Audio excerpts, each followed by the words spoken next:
tous au Seigneur, mais merci pour sa grâce, pour sa bonté, pour sa bienveillance, bien-aimé.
Reprenons.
Alléluia.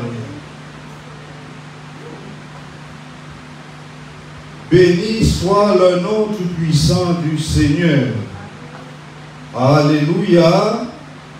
Je dis béni soit le nom tout-puissant du Seigneur. Amen. Bien-aimé, le Seigneur est bon. Je vois que beaucoup de personnes ne savent pas que le Seigneur est bon, bien-aimé. Rappelez-vous de ce que je vous ai dit tout à l'heure là. Si vous passez dans la rue, d'accord? Chacun d'entre nous qui sommes ici, nous passons dans la rue, nous entendons quelqu'un dire ah, le Seigneur est bon, tu répètes Amen. Et tu continues là où tu ne t'arrêtes pas pour regarder, tu dis Amen et tu continues ton chemin. Alléluia.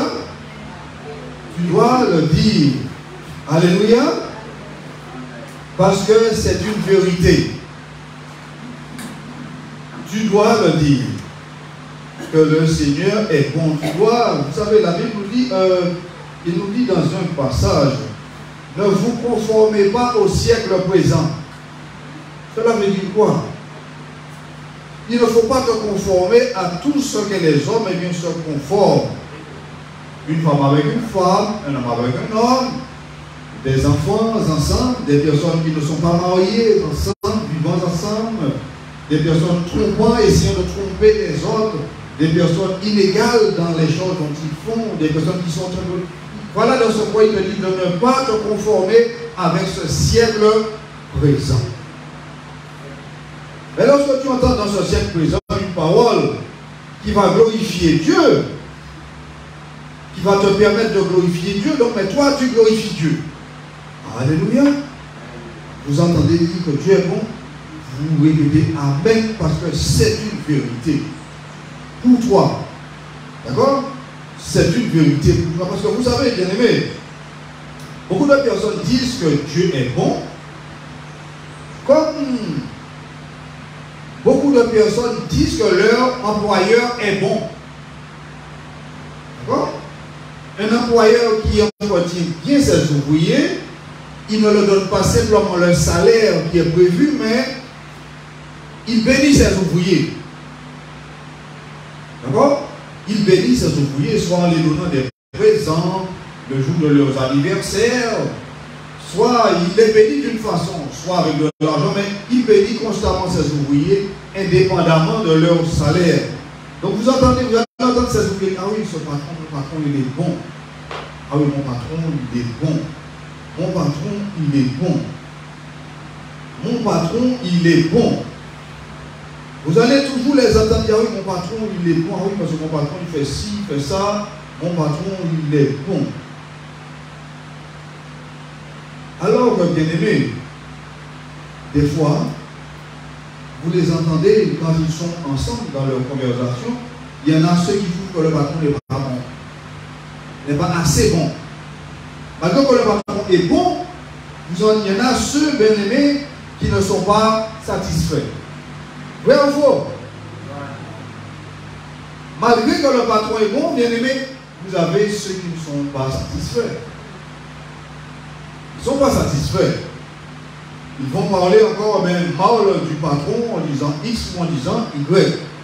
Donc, bien aimé, à plus forte raison, vous comprenez, à plus forte raison, Dieu qui est dans les cieux, les autres savent que Dieu est bon. Ils savent que Dieu est bon. Quand quelqu'un est bon avec toi, comment toi tu es avec cette personne? Quand quelqu'un est bon avec toi, comment tu es avec cette personne? La sœur a dit, tu devrais être reconnaissant. N'est-ce pas, bien-aimé? Quand quelqu'un est bon avec toi, le principe des choses, c'est-à-dire le commencement des choses, le commencement, le début des choses, veut que quand quelqu'un est bon avec toi, il veut que tu sois reconnaissant. On va te dire que la loi de la vie veut que quand quelqu'un est bon avec toi, il veut que tu sois reconnaissant. Ô combien nous sommes ingrats, bien-aimés, alors que nous savons que Dieu est bon. Ô combien, bien-aimés, nous sommes ingrats. Or, nous savons que Dieu est bon. Malgré nous sommes infidèles, Dieu demeure fidèle. Malgré, bien-aimés, que nous sommes infidèles, lui demeure fidèle. Il ne change pas. Il ne change pas. Non, jamais, non, jamais, Dieu ne changera jamais. Ni pour moi, ni pour toi. Dieu ne changera jamais parce que Dieu est bon. Jamais Dieu ne changera, bien-aimé. Et aujourd'hui, bien-aimé, nous sommes dans la joie. Nous sommes dans la joie parce que Dieu visite la terre. Dieu visite, bien-aimé, son peuple. En faisant des guérisons miraculeuses, bien-aimé, mais des guérisons, on va dire, Dieu fait le type de guérison, bien-aimé, que, comment je veux te dire ça, une femme qu'on aurait enlevé l'utérus, maintenant cette femme enfante. C'est là que tu vas comprendre que Dieu est en train de faire des choses infaisables. Dieu est en train de faire des choses inimaginables. Dieu est en train de faire des choses impossibles. Pourquoi? Parce qu'il est le Dieu de l'impossible. Dieu est le Dieu de l'impossible, bien-aimé. Dieu est en train de visiter la terre. Et dans d'autres mots, il te dit que Dieu est en train de visiter son peuple.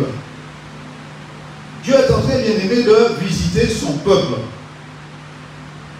Et tu verras, bien-aimé, que les miracles du Seigneur ne se trouvent pas dans le monde. Les miracles du Seigneur, bien-aimé, ne se trouvent pas là où le nom du Seigneur n'est pas exalté, là où le nom du Seigneur n'est pas glorifié.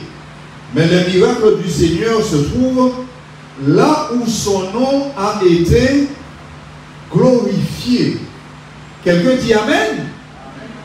Les miracles du Seigneur se trouvent là où son nom a été glorifié.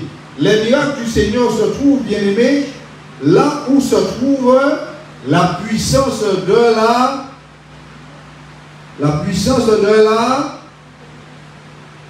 foi. La puissance, là où se trouve la puissance de la foi, c'est là que sont les miracles du Seigneur. Bien-aimés, vous avez déjà imaginé un aveugle qui aurait ouvert les yeux dans, comment je veux dire ça, dans l'église qui a abandonné la foi? Dis-moi, tu as déjà imaginé cela? Un aveugle là-dedans, dans ces églises, va ouvrir les yeux là, bien-aimé? Eh bien, c'est là, à ce moment, ils allaient encore plus abandonner la foi. Vous avez compris, bien-aimé? C'est une chose que je veux attirer votre attention, bien-aimé. Le Seigneur Jésus a donné à l'Église le pouvoir de marcher sur les scorpions, de dominer sur toutes choses. Si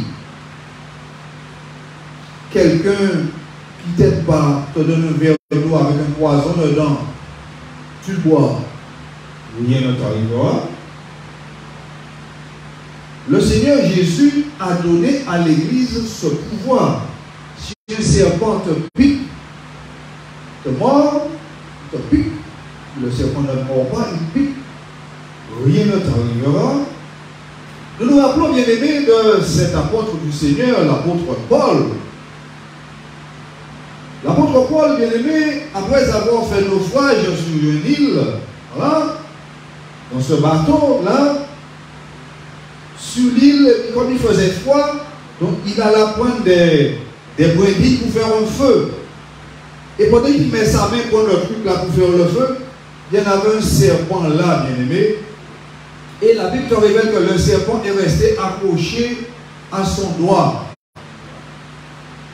Il te dit que sur cette île, ce type de serpent, dès qu'il t'avait accroché, c'était 5 minutes.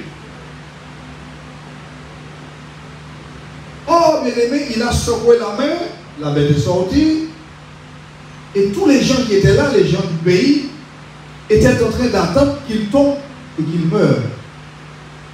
Le temps passait, le temps passé. Plus le temps passait, ils ont vu que rien n'en arrive. Finalement, ils ont dit que c'est un Dieu. Des gens pas dotés d'intelligence ont dit que Paul était un Dieu.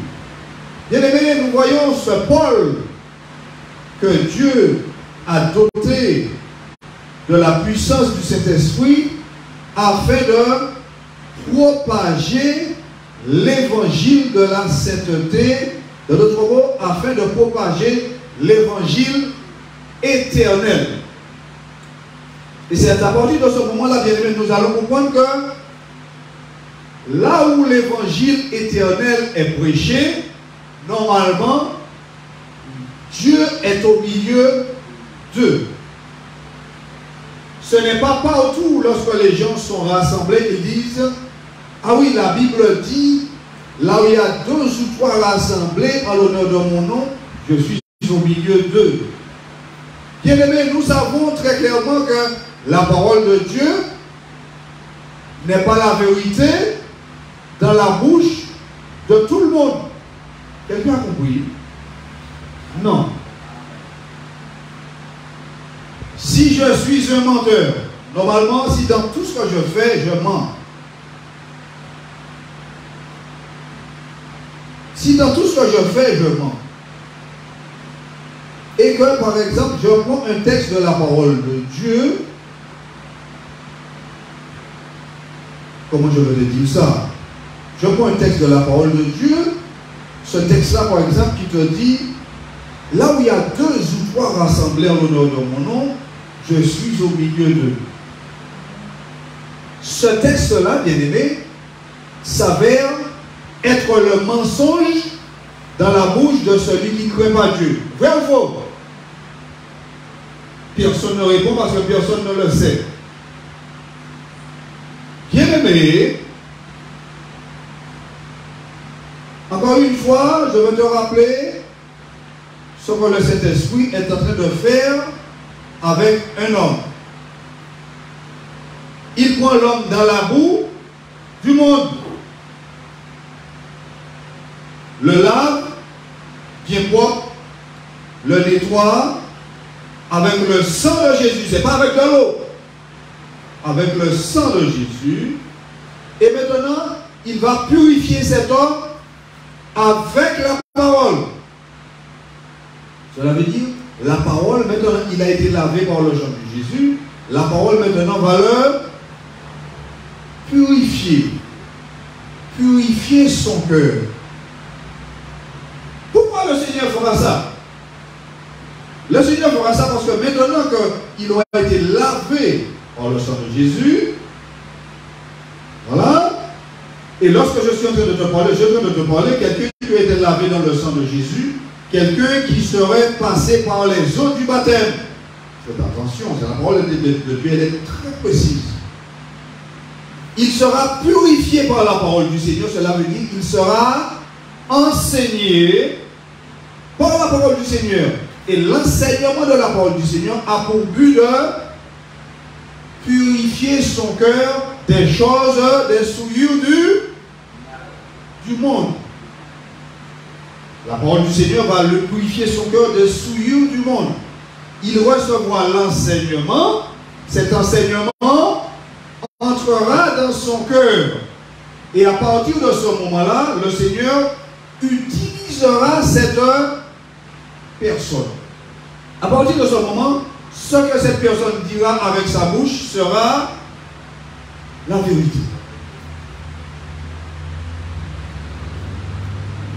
quelqu'un qui ne sert pas Dieu, qui n'a pas la crainte de Dieu, bien-aimé, prendra la parole de Dieu et la lira, bien-aimé, comprend une chose, que la parole de Dieu dans sa bouche serait le mensonge. Mais pasteur, pourquoi? Je suis en train de t'expliquer, avec l'aide du Saint-Esprit, que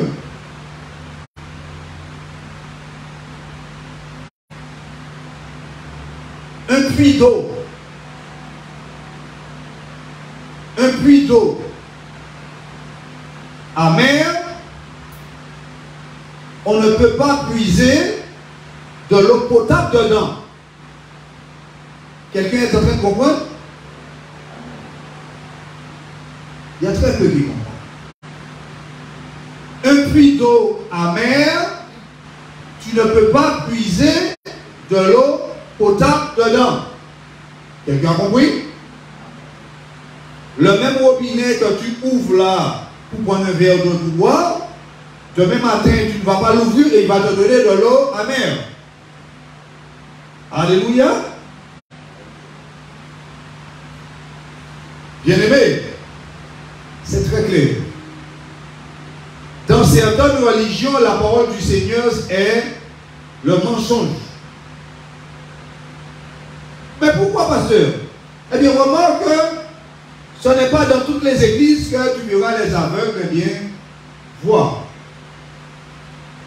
Ce n'est pas partout, dans tous les rassemblements, alors qu'il y en a des prédicateurs bien-aimés qui rassemblent des millions de personnes. Alors que nous sommes en train de parler, si nous allons sur Internet, bien aimé, vous allez voir certaines églises, c'est plein à craquer, il n'y a pas de place pour que les gens puissent s'asseoir encore. C'est plein.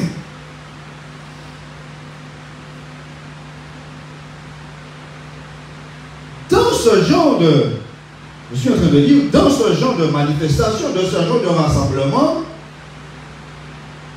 les paralytiques viennent et ils repartent toujours paralytiques. Toi, il faut que nous puissions croire sans avoir vu. Et je disais justement, c'est là notre grand problème. C'est là le grand problème de l'homme, de l'humanité. Or, bien-aimé, Dieu travaille dans l'invisible. Dieu ne travaille pas avec des choses visibles. Alléluia. Il te dit que la terre était informe. Et il y avait les ténèbres partout. L'Esprit du Seigneur planait au-dessus des eaux. Il y avait des ténèbres partout. Et tu comprends que Dieu travaille dans l'invisible. Dieu a dit que la lumière soit. Et la lumière fut. Donc la lumière n'existait pas. Si la lumière existait, c'est... Amen. Donc, bien aimé, nous avons terminé la dernière fois Matthieu 17, entre 18 et 21, bien aimé, où Jésus vient menaça un esprit mauvais qui sortit d'un enfant et que cet enfant fut guéri à ce moment même. Alors, bien aimé, que les disciples de Jésus, avant de venir emmener cet enfant vers Jésus, les disciples de Jésus avaient vu cet enfant. Ils avaient emmené cet enfant vers les disciples de Jésus. Bien aimé, c'est pourquoi toi et moi nous puissions comprendre quelle est la puissance de la foi. Jésus était sur la terre. Ses disciples étaient avec lui. Les disciples étaient connectés totalement au Seigneur Jésus. Proche, ils étaient en train de parler avec le Seigneur Jésus, bien aimé. Ils ont mené cet enfant pour le vers les disciples, afin que les disciples puissent chasser le démon. Vous croyez, parce que je suis là au milieu de vous, je suis là avec vous. Parce que je suis là avec vous, au milieu de vous, à ce moment-là, vous croyez. C'est pourquoi toi et moi, bien-aimés, nous pouvons voir quelle est la puissance de la foi. Et Jésus lui dit, eh bien, c'est à cause de votre manque de foi. Et Jésus va prendre un exemple. Pourquoi vous voyez Jésus, dans son enseignement, il est très précis. Jésus va prendre un exemple afin que les disciples puissent comprendre. Jésus lui dit, si vous aviez de la foi, gros comme une graine de moutarde. Quelqu'un a déjà vu une graine de moutarde? Non? Personne ici n'a déjà vu une graine de moutarde.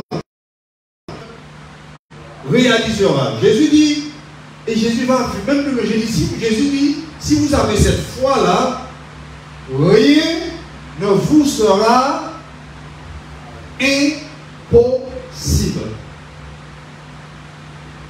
Quelqu'un n'a pas compris.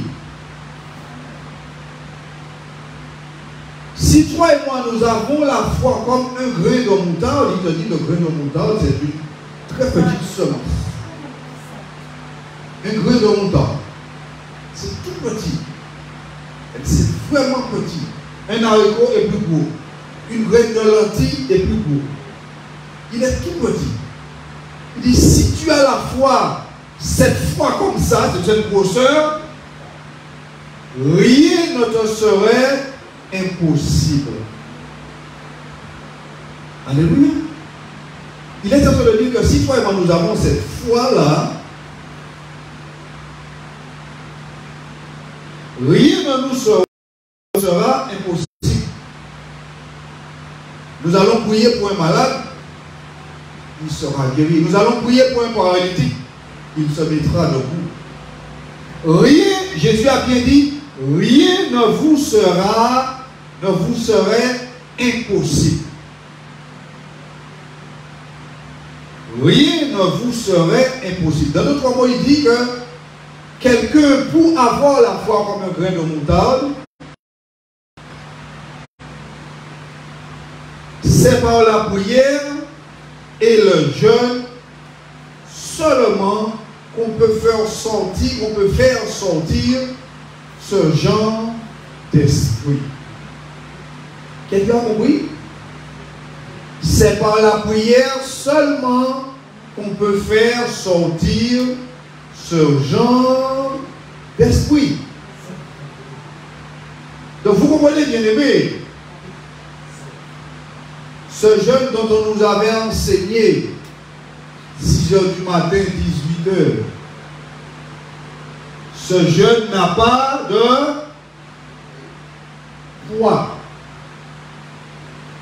Parce que un esprit impur, une montagne dans ta vie, cela veut dire une difficulté quelconque qui se présente. Ce n'est pas la montagne de Montabo, non, ce n'est pas ça qui parle. C'est une montagne, une difficulté dans ta vie, quelque chose de très difficile à surmonter. Il te dit, pour maintenir ce grain de foi, tu devras marcher constamment dans le jeûne et dans la prière.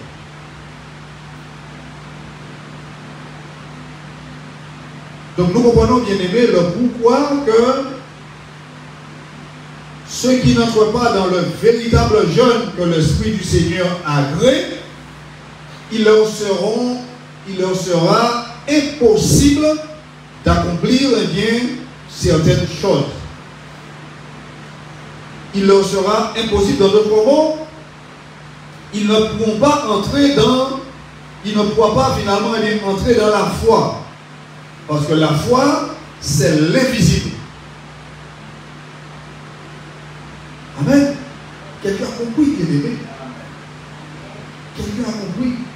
Pour que toi et moi nous puissions avoir la foi, fois, nous devons constamment nous repentir, puisque nous vivons dans un temps où nous sommes dans la repentance constante. Et par-dessus tout, nous devons prier constamment et surtout jeûner. Parce que quand tu pries, tu jeûnes et que tu te repens, tu entres dans le spirituel. Tu entres dans les choses invisibles. Et comme nous le disons constamment, les choses invisibles sont bien plus puissantes que les choses visibles. Amen. Donc, bien aimés, voici, nous finalisons ce volet. Voilà, ce volet, la puissance de la foi. Et il te dit que sans foi, bien aimé, il est impossible d'être agréable à Dieu. Quand nous doutons, lorsque nous doutons de la parole de Dieu, bien aimé, eh bien, nous sommes en train de dire, eh bien, qu'elle n'est pas simplement, qu'elle n'est pas la vérité. Qu'elle n'est pas la vérité.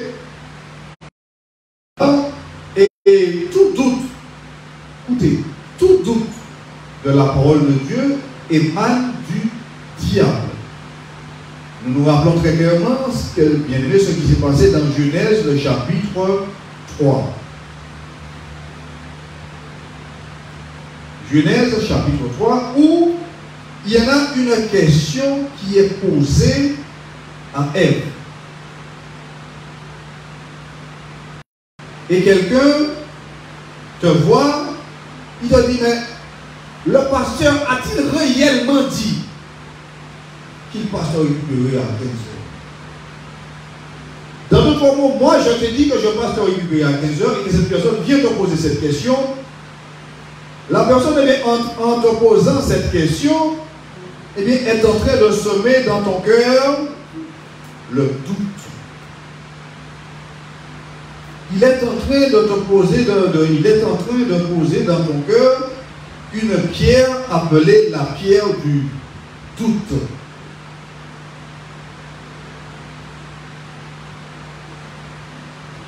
Genèse, Jean chapitre 8. Jean chapitre 8 de Jean, bien-aimé. Dieu a-t-il réellement dit? Ceci, c'est simplement pour mettre le doute. Bien-aimé, tu comprends le pourquoi que Jésus a dit aux disciples, si vous avez la foi comme un grain de sénévé, parce que bien-aimé, lorsque tu as la foi comme un grain de sénévé, rien ne peut venir mettre le doute. Quand tu as la foi comme un grain de sénévé, Jean chapitre 8, et dans ce chapitre 8, bien-aimé, nous lirons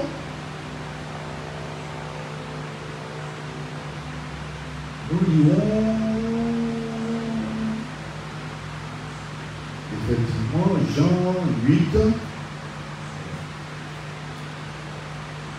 Jean 8, nous allons lire le verset 43. Jean 8, verset 43. Pourquoi ne comprenez-vous pas mon langage? Parce que vous ne pouvez écouter ma parole. Vous avez pour père le diable. Et vous voulez accomplir la volonté de votre père. Il a été meurtrier dès le commencement. Et il ne se tient pas dans la vérité parce qu'il n'y a pas de vérité en lui. Lorsqu'il profère le mensonge, il parle de son propre fond, car il est menteur et le père du mensonge. Et moi, parce que je dis la vérité, vous ne me croyez pas. Donc, bien-aimé, lorsque Jésus prononça ces paroles devant cette foule, tout cet docteurs de la loi, tous ces pharisiens, bien-aimés, qui se réclamaient être enfants de Dieu. Faites attention. Faites attention parce que la parole du Seigneur, elle est en train de nous interpeller. Les enfants de Dieu connaissent d'être diffusés et que vous ne la comprenez pas.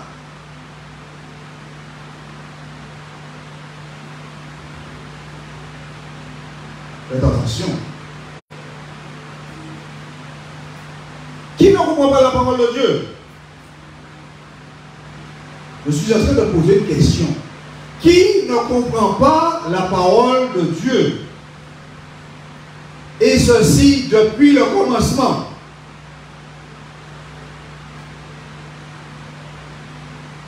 C'est le diable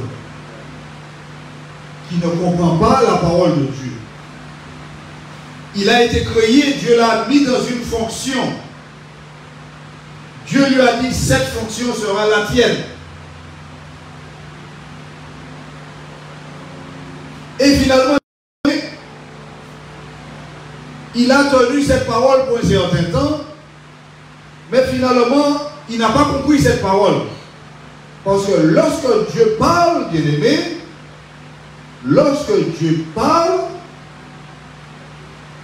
c'est Amen. Et un point, c'est tout.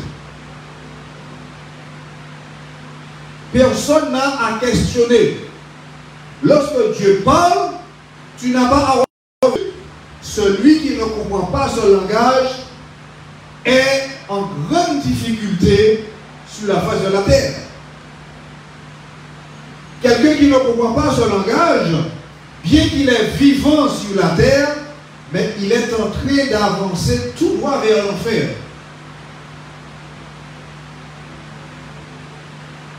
Mais ne t'inquiète pas. Tant qu'il y a de la vie, il y a de l'espoir. Mais sache, il arrive un moment que l'espoir est fini. Sache qu'il arrive un moment où l'espoir prendra fin. On dit, oui, d'accord, tant qu'il y a la vie, il y a l'espoir, mais eh bien, cet espoir devait faire naître en toi la foi. L'espoir devra faire naître en toi la foi. Pourquoi ne comprenez-vous pas mon langage alors que vous vous réclamez être enfant de Dieu? Bien-aimés, lorsque nous sortons pour évangéliser, les frères et sœurs qui sont en train d'évangéliser, parce que nous sommes dans une période d'évangélisation tous les samedis, bien-aimés, le sabbat, il y en a le sabbat. L'enfant de Dieu ne reconnaît-il pas bien la voix du Seigneur qui est en train de parler et mettrait-il quelque chose devant?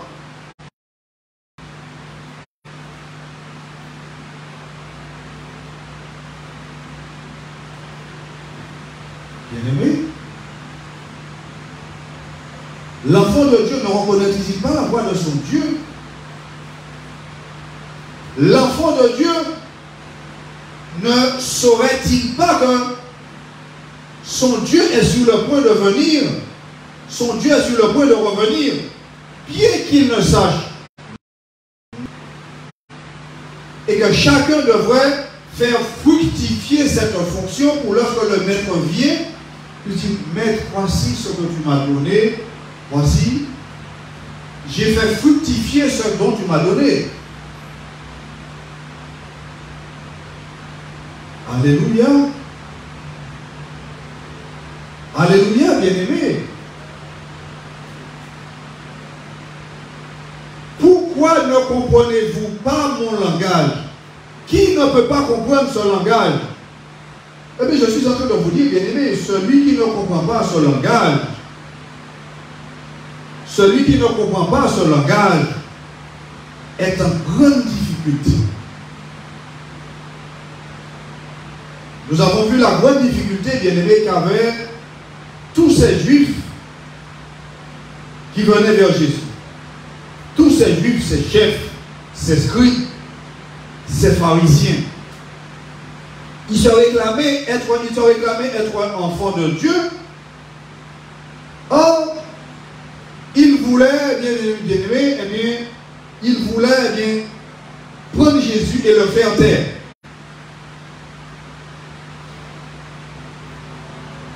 Si tu es enfant de Dieu, si tu es enfant de Dieu, tu ne peux reconnaître la voix de ton Dieu. Si Dieu est ton Père, tu ne peux reconnaître la voix de ton Père.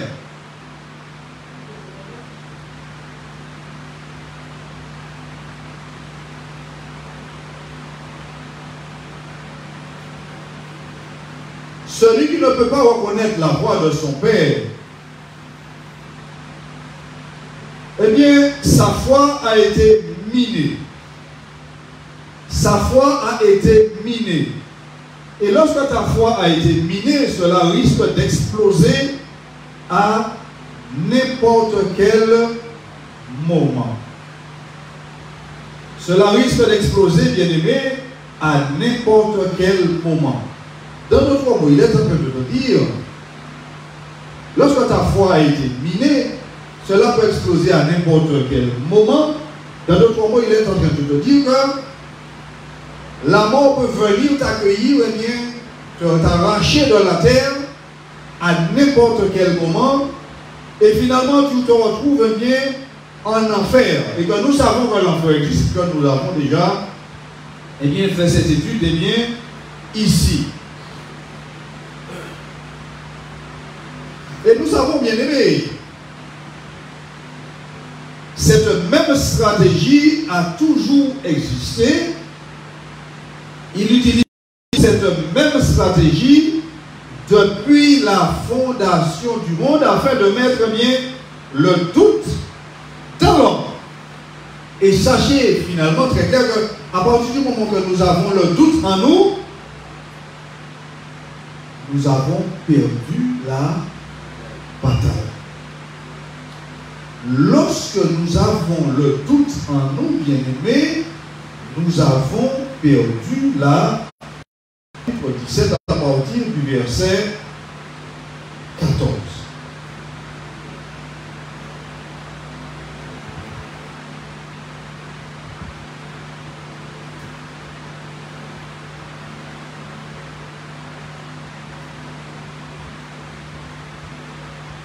Et avant que nous puissions entrer dans ce verset, que nous puissions lire, bien-aimés, nous pouvons reconnaître, bien-aimés, que depuis la fondation du monde, puisque c'est là que l'attaque a eu lieu, depuis la fondation du monde, bien-aimés, eh bien, le diable, il a toujours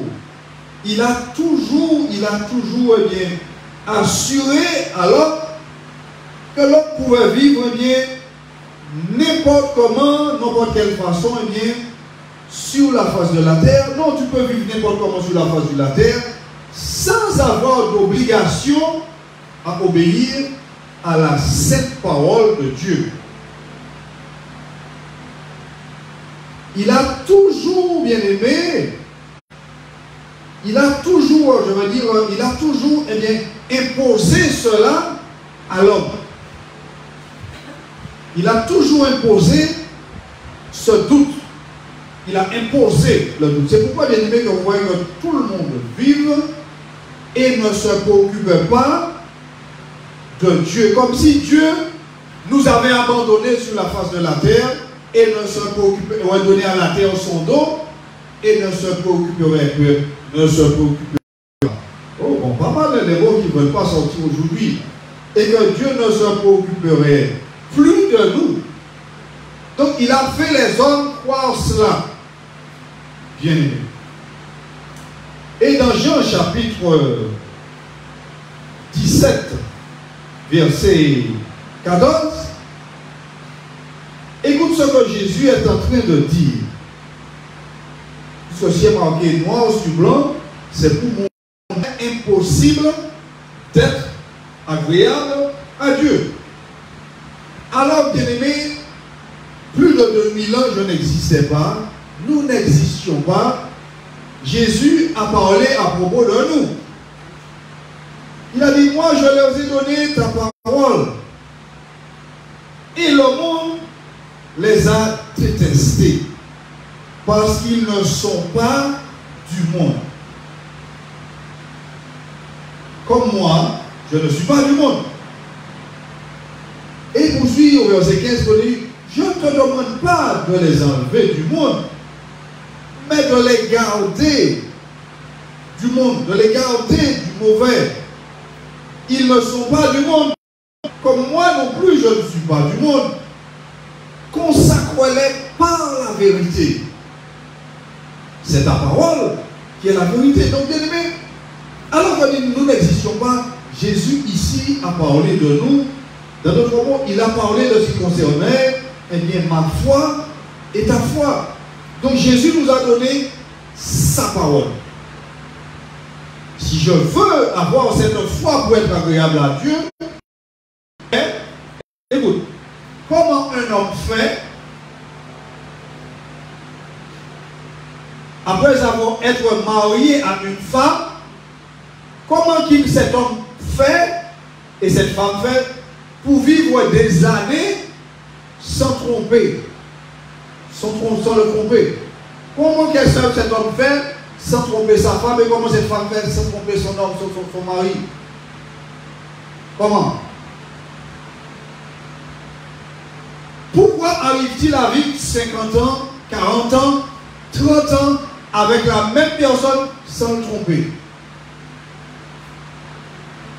Vous avez tous la réponse.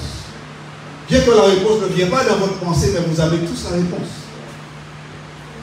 Eh bien, un homme est capable de vivre 20 ans, 30 ans, 40 ans, 50 ans avec une femme sans la tromper parce que cette femme habite dans son cœur.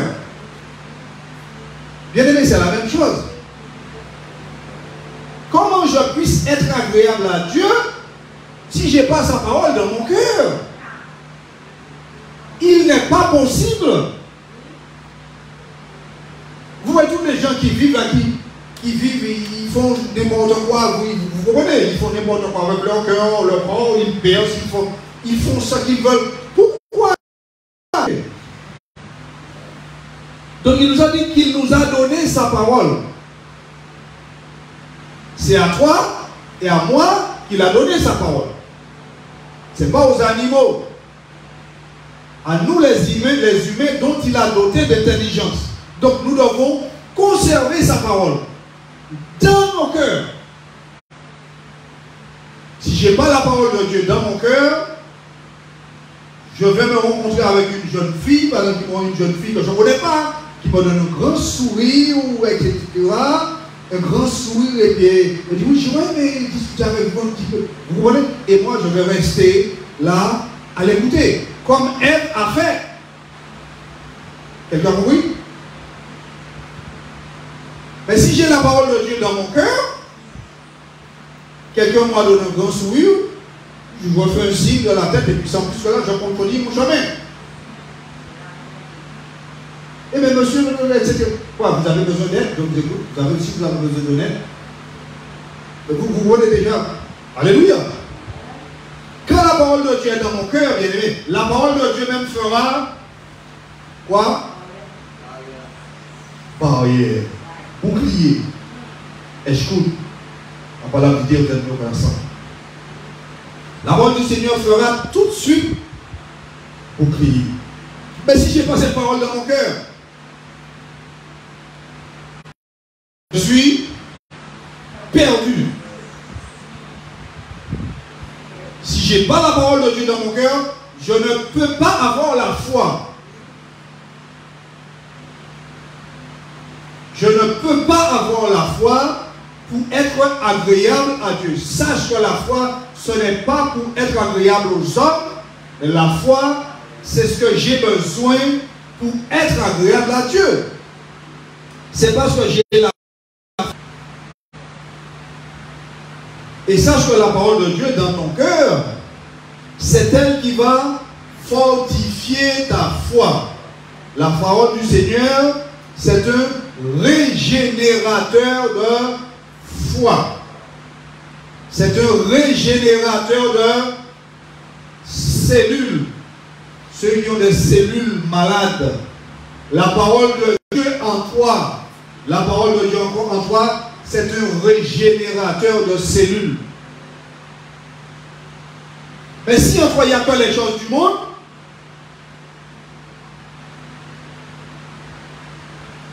ben la réponse tu l'as. Bien-aimés, nous avons été appelés à mener un style de vie pour plaire à Dieu. L'évangile du salut. Dans d'autres mots, l'évangile de la foi. Dans d'autres mots encore, l'évangile éternel. C'est cette parole-là dont vous êtes en train d'entendre. L'évangile, bien-aimé, qui va nous propulser le jour que Jésus vient récupérer son peuple. Je ne peux pas avoir la parole de Dieu en moi et que je sois aimé du monde. Quelqu'un a compris? Si tu as la parole de Dieu en toi, le monde ne doit pas t'aimer. D'accord? Quand tu n'avais pas encore cette parole, tu n'étais pas encore en contact avec ces paroles, tu avais beaucoup d'amis dans le monde, oui, boire, manger, beaucoup d'amis, ça c'est normal, voilà. Mais lorsque tu viens au Seigneur, tu es lavé, purifié, tu es sanctifié par cette parole entre dans ton cœur, il y a quelque chose qui se produit.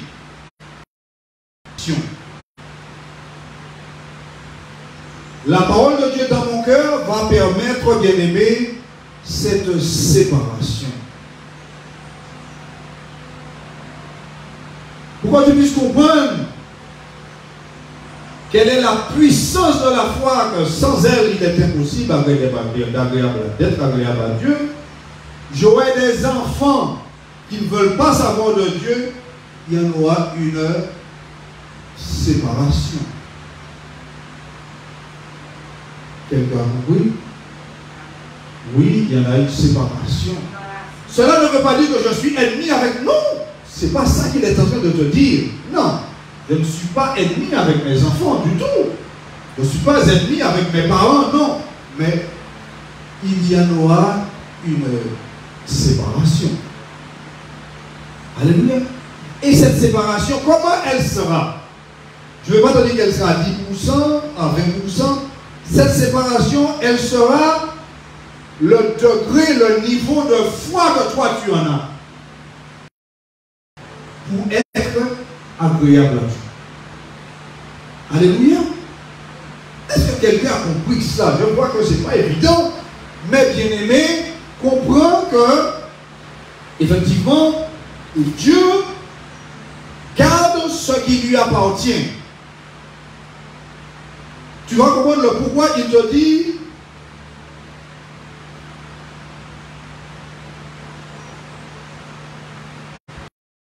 l'homme qui ne marche pas selon le conseil des méchants, qui ne s'arrête pas sur le chemin des pécheurs.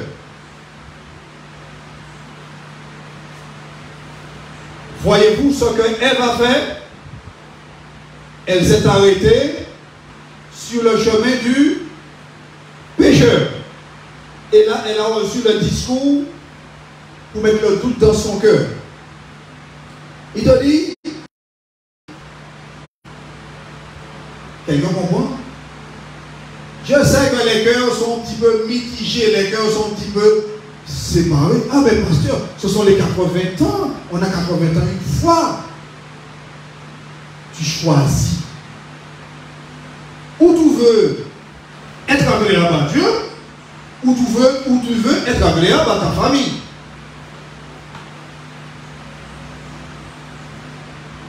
Mais rappelle-toi que Jésus a fait cette remarque à plusieurs personnes. Seigneur, je vais te suivre. Il dit, quelqu'un qui dit à Jésus, Seigneur, je vais te suivre là où tu es, mais permets-moi d'aller prendre congé de mes parents. C'est-à-dire, il dit au Seigneur, oui Seigneur, je vais te suivre. Permets que je puisse aller dire à mes parents au revoir. Qu'est-ce que le Seigneur lui a répondu? Celui qui met la main à la charrue et qui regarde en arrière n'est pas digne du royaume. Dans d'autres mots, il te dit, à partir du moment où tu as mis les mains en Jésus, tu ne regardes plus en arrière. Parce que Jésus, dans le verset 15, lorsqu'il parlait au Père, a dit, je ne te demande pas de les enlever du monde, mais de les préserver. Est-ce que tu as compris?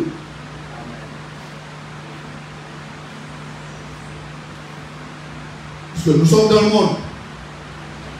Nous vivons dans le monde. Mais est-ce que nous faisons partie du monde?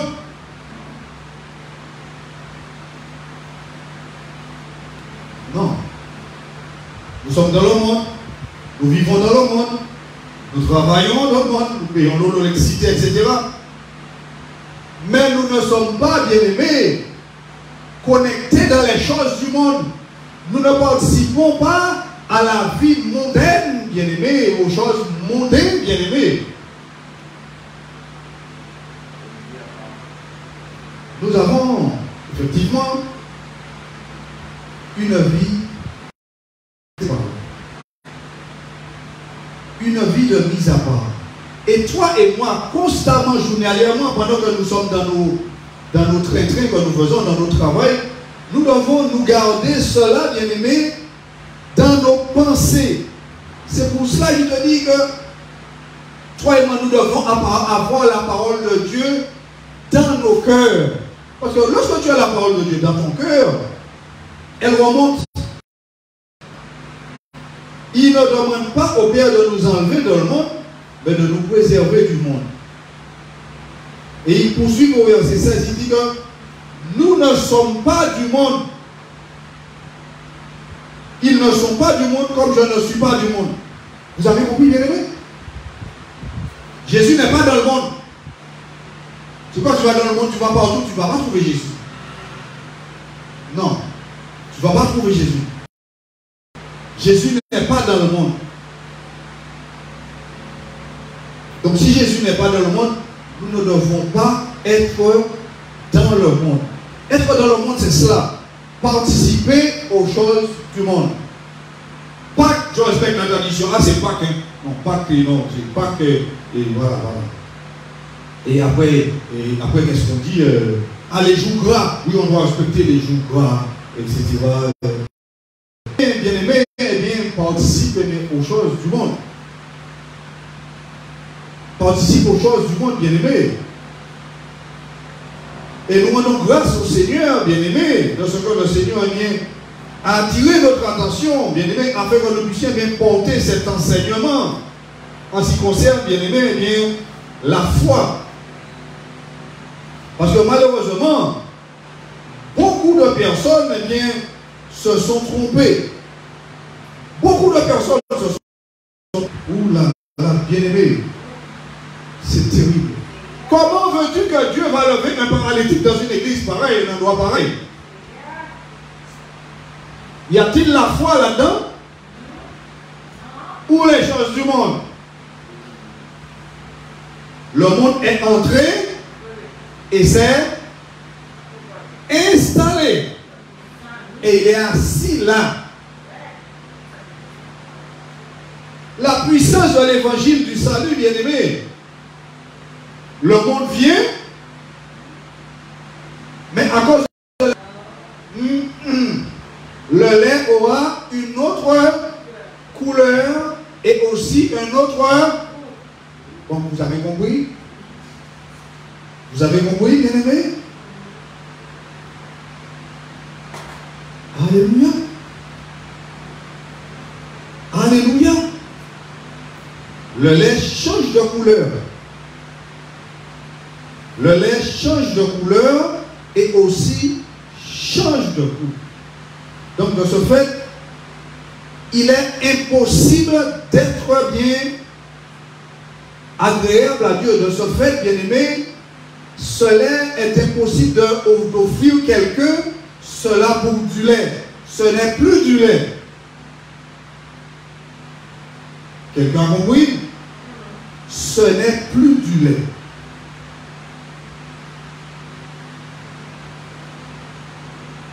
Donc l'évangile du Seigneur, bien-aimé, ma foi, ta foi, c'est quelque chose qui est, comment je vais dire ça, c'est quelque chose qui est constamment alimenté par la parole du Seigneur.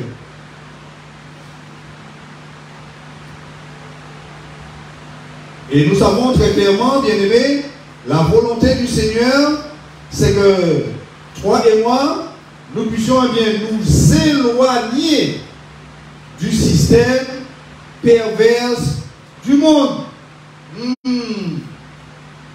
Dieu veut que toi et moi, nous puissions bien nous éloigner du système, bien-aimé, pervers du monde. 1 Jean chapitre 5. 1 Jean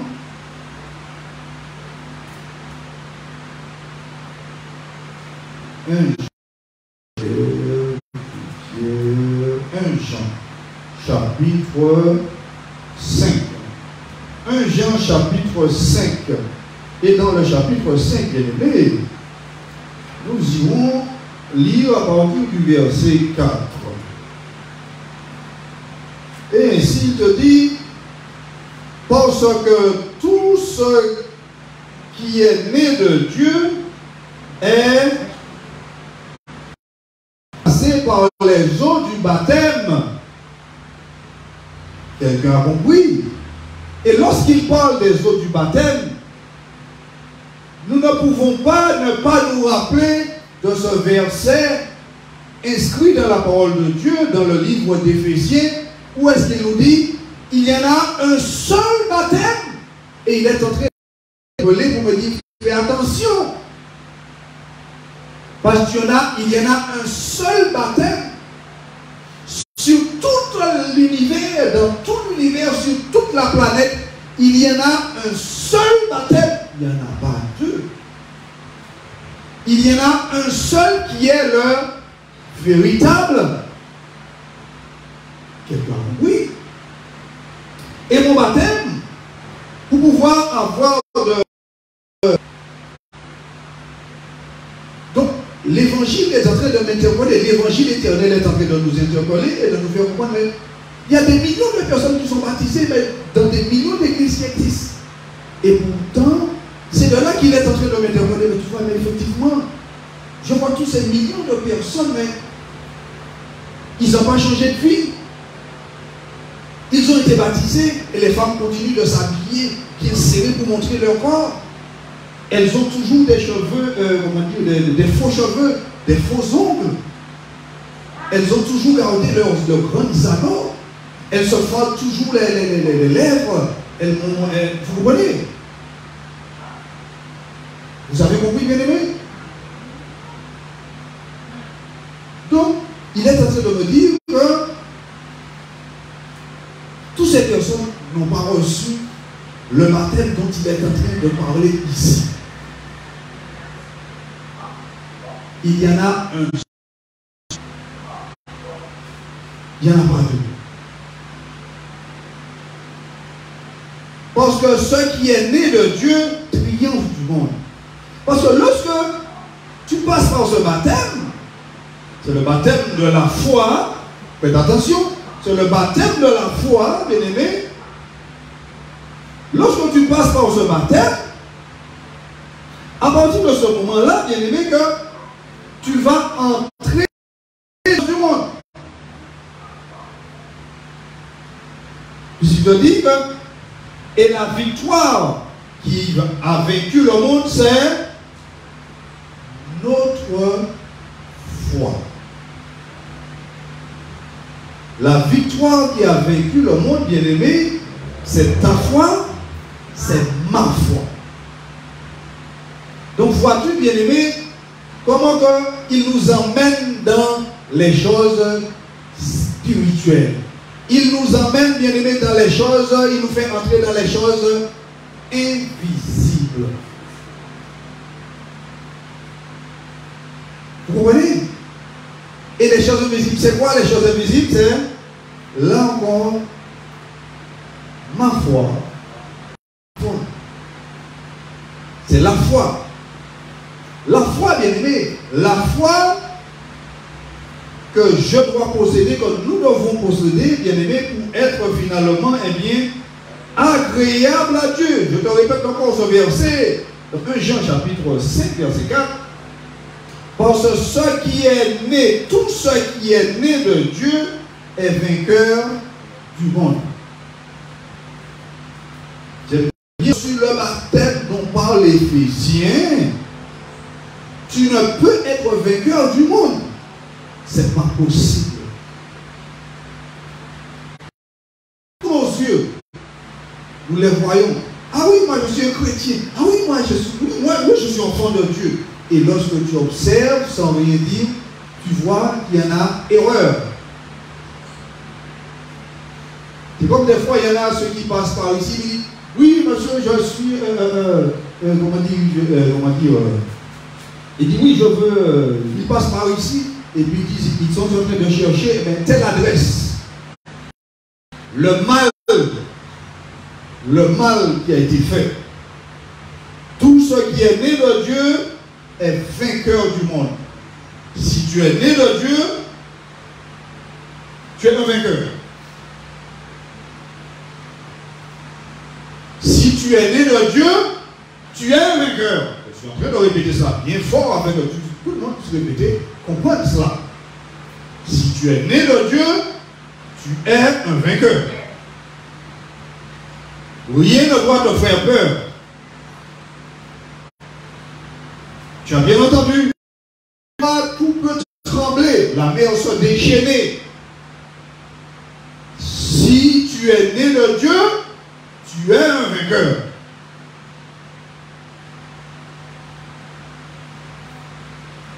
Alléluia.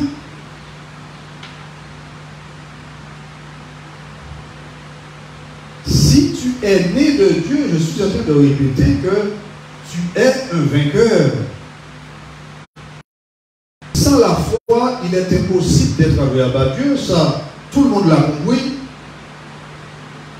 Et maintenant, nous verrons la démonstration de la foi. Parce que, mon salut, ton salut, notre salut est basé sur la foi. Or, beaucoup de personnes ne savent même pas, ce qu'est la foi. La foi, c'est tout ce que je dois avoir, nous devons avoir pour être agréable à Dieu. Et lorsque quelqu'un est agréable à Dieu, cette personne est un homme heureux sur la terre. Et lorsqu'il parle d'homme heureux sur la terre, il n'est pas en train de parler de personne qui a un gros compte en banque et qui a beaucoup d'argent dessus. Ce n'est pas de ça qu'il est en train de parler. Parce que lorsqu'il s'agit de parler de la foi, il est en train de te parler de choses invisibles. C'est-à-dire, oui, d'accord, il a un compte à la banque, mais il a juste 20 € dessus pour éviter que le compte ne soit clôturé. D'accord? C'est de ce qu'il est en train de parler. La démonstration de la foi. Et, bien aimé, nous ne pouvons pas parler de démonstration de la foi sans nous rappeler bien d'Abraham. Vous vous rappelez, bien aimé? Abraham.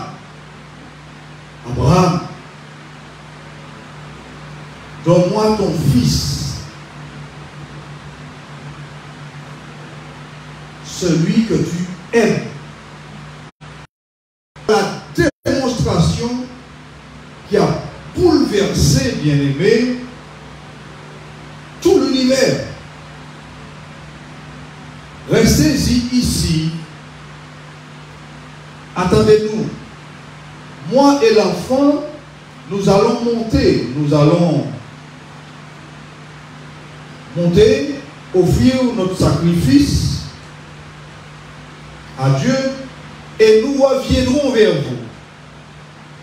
Voilà, bien-aimés, dans cette phrase qu'Abraham a lancée, bien-aimés, qui a tout bouleversé. Matthieu chapitre 9. Cette phrase dont Abraham a laissé sortir, bien-aimé, alors que cela n'existait pas, Abraham l'a prononcé. Mais oui, Abraham l'a prononcé en sachant que il devait monter et sacrifier son fils. Donc si tu montes sacrifier ton fils, tu devrais retourner sans lui. Donc Abraham a dit à ses serviteurs, nous allons monter et nous reviendrons vers vous.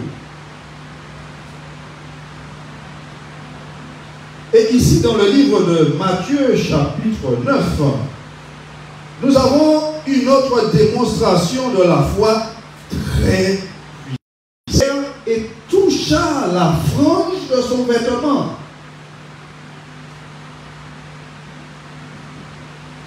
Car elle se disait, si seulement je touche son vêtement, je serai guéri. Ici, on dit je serai sauvé, je serai guéri, c'est la même chose. Jésus se retourna, la voyant, il dit, courage ma fille, ta foi t'a sauvée. Et la femme fut sauvée dès ce moment même. Dans notre point, elle fut guérie. Cela, c'est une autre traduction que j'ai ici. Et voici qu'une femme atteinte d'une perte de sang depuis tout son argent auprès des médecins, des guérisseurs, et elle n'avait obtenu aucun soulagement. Et voici la foi de cette femme. Verset 21. Elle se disait, si je puis seulement toucher son vêtement, je serai guéri. La foi, bien-aimé, voici le départ de la foi. Le départ de la foi, c'est cela. Je ne l'ai pas encore fait. Mais je m'assure que si je le fais, cela va se réaliser. Donc, bien aimé, la foi a un départ. Ensuite, quand la foi, lorsque la foi a un départ, la foi, elle attend pour qu'elle puisse se matérialiser, elle attend les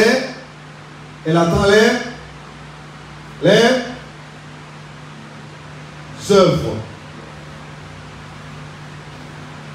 Elle attend les œuvres. Tu te dis, ah oui, si je fais ça, je serai maire. Oui, d'accord, si je fais ça, je serai maire. Ça s'arrête là, c'est tout. Hein? Il faut que tu puisses bien. Un jour, Jésus était dans une maison. Jésus est dans la maison. Voici la table là. Jésus est assis là, à table. Et il y a du monde partout. Rappelez-vous. Il y a du monde partout. Et voici qu'on emmène un malade qui est couché sur un lit. Avec tout le monde qui est là, ce n'était pas possible. Donc ces personnes, regardez bien aimé, la démonstration de la foi. Ils sont passés derrière la maison, parce que ça c'est le fond de la maison, c'est plein de monde, Jésus est au fond. Ils sont passés derrière la maison. Ils sont montés sur une échelle, je ne sais pas comment. Mais une chose que je veux te dire, la démonstration de la foi, cela sort l'ordinaire. Un paralytique couché sur un lit. Ils sont montés. Ils ont décloué la tôle. Lorsqu'on décloue une tôle, cela fait du bruit ou pas? Jésus est dans la maison, ils sont en train de déclouer par les descendre sur son lit devant Jésus. Ça, c'est la démonstration qu'a fait cette femme. Bien aimé, il te dit la Bible, où Jésus marchait, il y avait beaucoup de personnes. Beaucoup de personnes. Donc, imagine-toi la femme. Elle avait déjà dépensé tout son argent et elle perdait du sang. Elle était faible. Et c'est de là que nous allons finaliser, puisque l'heure est déjà là. Tu vas comprendre, bien aimé. Lorsque lorsque tu veux donner la démonstration de la foi, la force te sort du Seigneur. Dans d'autres mots, il te dit, je vais t'expliquer ça mieux. Lorsque tu as le désir ardent de démontrer ta foi, Dieu dans le ciel t'aide. Cette femme perdait du sang. Elle était faible. Et elle s'est dit, ah, mais si je puis seulement toucher le bord de son vêtement, je serai guéri. Quand elle s'est mise là dans le cœur, bien aimé, elle a dit, j'y vais. Dieu a fortifié cette femme qui était faible dans son corps.